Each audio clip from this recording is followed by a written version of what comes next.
कतवा अंगने अंगने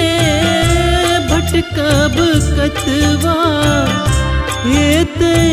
कखन अब भोर गे मैया विपत पड़ल घन घोर गे मैया विपत पड़ल घन घोर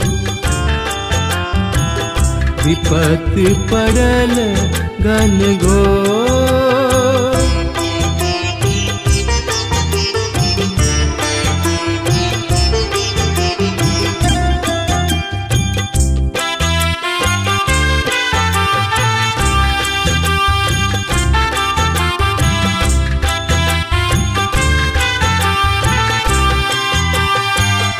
आश लगेलो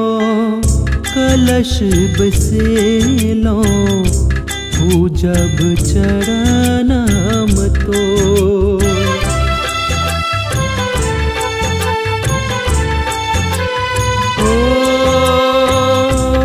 आश लगेलो कलश बसेलो पूजब चरणम तो दीप जरायब साज दिखायब अरहुल लायब भोरे भोर ममता मई सुनो दुर्गा भवानी ममता मई सुनो दुर्गा भवानी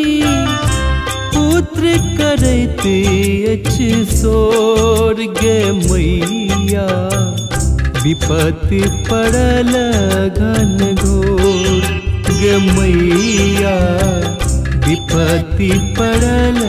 घन घोर।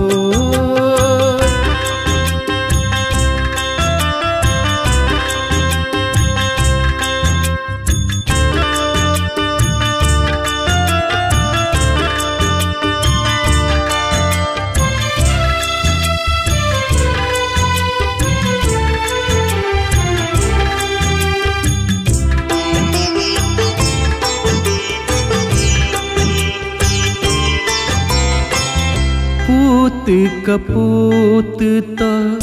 बरहम सुन लो मातन सुन लो कुमाता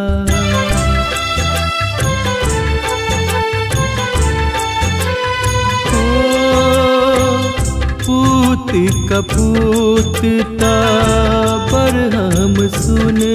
लो मातन सुन लो कुमाता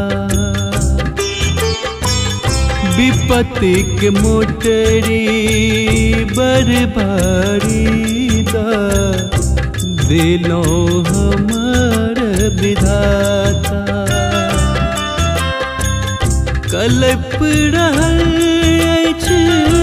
भावना मैया कल्प रहल अछि बेटा के मैया अब लगू कोड गमैया विपत पड़ल घन घोर गमैया विपत्ति पड़ल घन घोर अंगने अंगने भटकब कतवा अंगने अंगने भटकब कतवा हेते कखन अब भोर गे मैया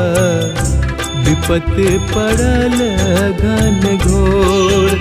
गे मैया विपत पड़ल घन घोर गे मैया विपत पड़ल